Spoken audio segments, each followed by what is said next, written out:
Hi guys, Louis Dangoor here from GiveMeSport, and I'm joined by a very special guest and someone that I've wanted to speak to for a while. It's SmackDown Cesaro. Cesaro, how you doing? I'm doing fantastic. How are you doing? I'm good. Well, as we were talking about before we started, I'm from England, so I'm doing great at the moment. Yeah, and I wish I knew I was gonna go there. I wish I got this interview with you last week. You might have been in a better mood. Well, when? Friday or Monday? That's a different days, you know. So It is. Monday was at a 10. It was like the greatest game I've ever seen. I aged probably 10 years watching it. But then it was as much happiness as it was on Monday, as much of a heartbreak it was on Friday. But that's football. That's why we love it, right? Exactly.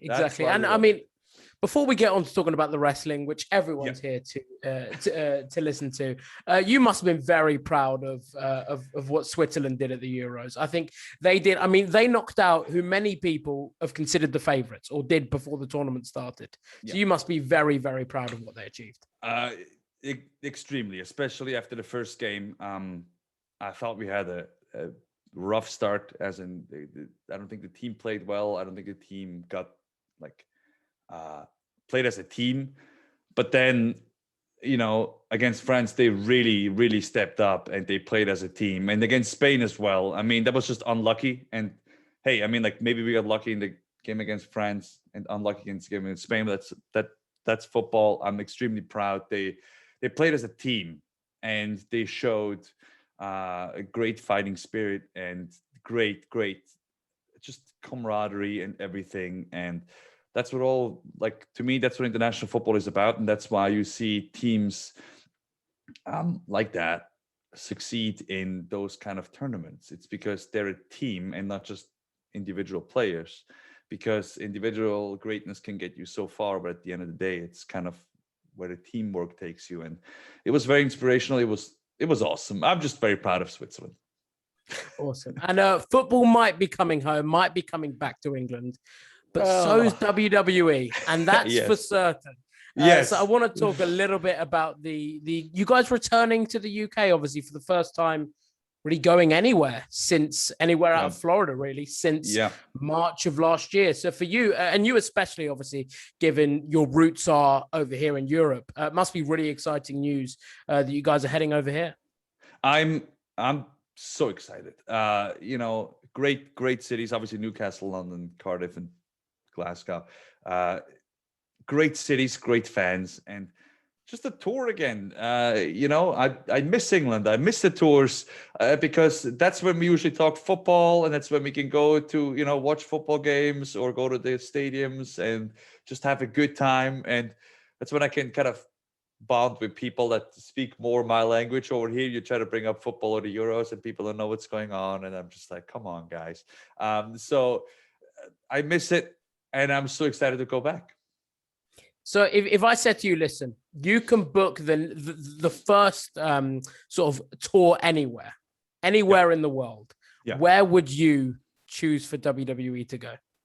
I mean, I would probably throw Germany in that mix. But it would probably be, selfishly, it would be, England, Germany, maybe France. I want to go back to Paris. I miss it. Switzerland, obviously. But I think those are the main stops. But on this SmackDown tour, I mean, we're pretty much hitting it. It's a abbreviated version of one of the regular tours that we used to do. Yeah. And I'm very excited. Actually, you know what? There's so many countries that I've missed. I missed Australia, Japan.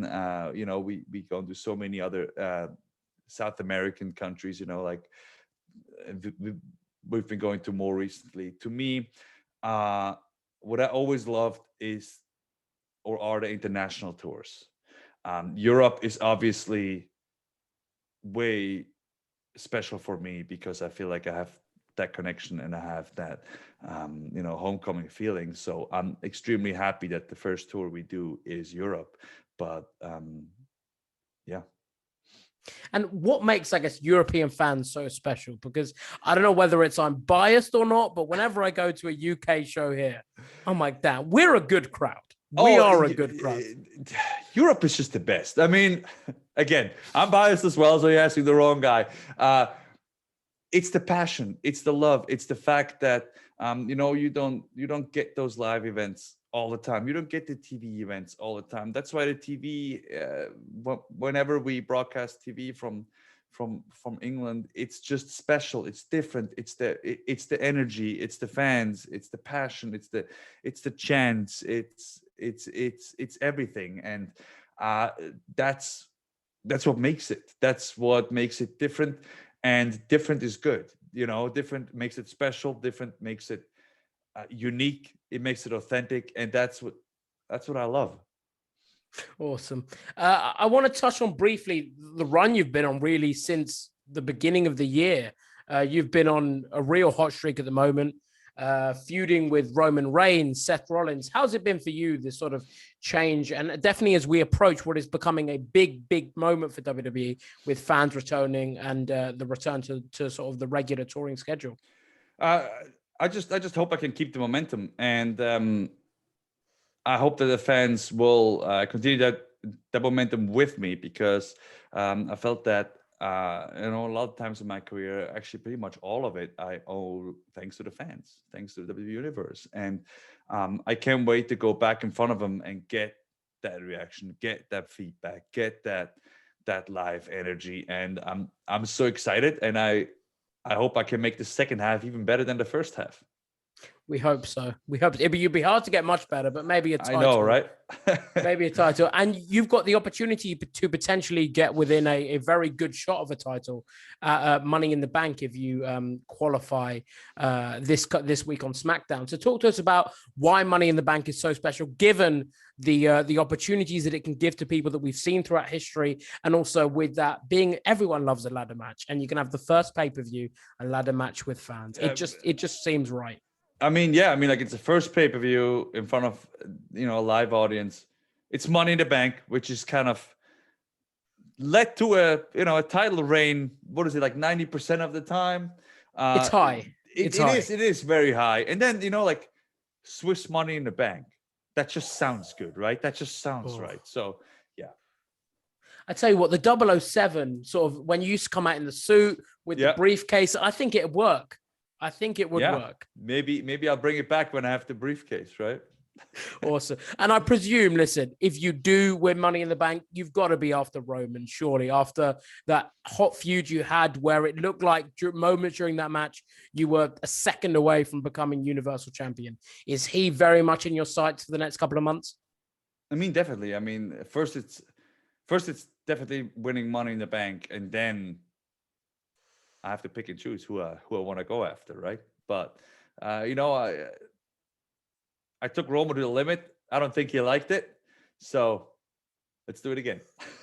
Awesome. And we've obviously seen a massive shift in Roman over the last year. As someone that wrestled him before, I know, not in like a big sort of program or feud, but on TVs and stuff, and then wrestling him in the main event of a pay-per-view. What did you notice sort of to be the difference between Roman Reigns before this sort of character shift and now the new Roman Reigns that you've wrestled more recently? So to me, what it comes down to at the end of the day is what happens after the bell rings. And even when I wrestled Roman Reigns in the past, I was able to take him to the limit and maybe to a place where he doesn't like to be at, because he's not usually there. He's not usually pushed that way, I would like to think. And that's exactly what happened when the bell rang. So whatever his attitude is, it changes, right? He does what he does. He does what he thinks he has to do. My attitude changed, you know, from when I wrestled him before to now. I feel like we all matured.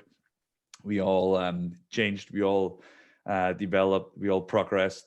And but at the end of the day, it's what happens when that bell rings. To me, that's the important part. So yes, like you said, a great year. So did I.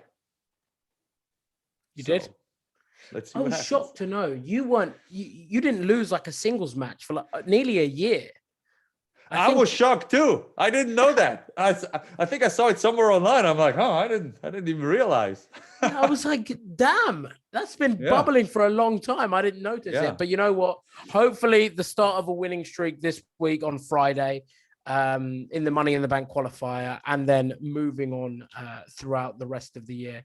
But Cesaro, thank you very much for joining me today. It's been an absolute pleasure to speak to you. And hopefully when you guys return to the UK later on this year, we can do this one in person.